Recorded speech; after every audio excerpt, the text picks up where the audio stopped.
মনি, তুমি কি করছো?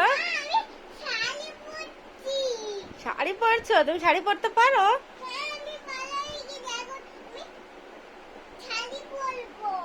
দেখি পরো তো, দেখি কিরকম পরতে পারো।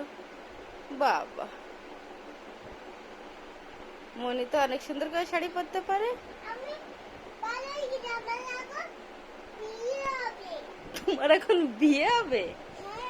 ও তাই, তুমি বড় হয়ে গেছো?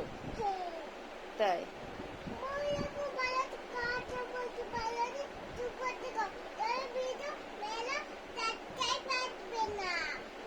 পরশ, তুমি কথা বলছো সাইডের থেকে, আর শাস্তিছে আর সাবস্ক্রাইব আসবে না, তুমি বোঝো কিছু? সরি। দেখেন মনি কত সুন্দর করে সাজিয়েছে। ওরে বাবা, পাকা বুড়ি লজ্জা পাইছে।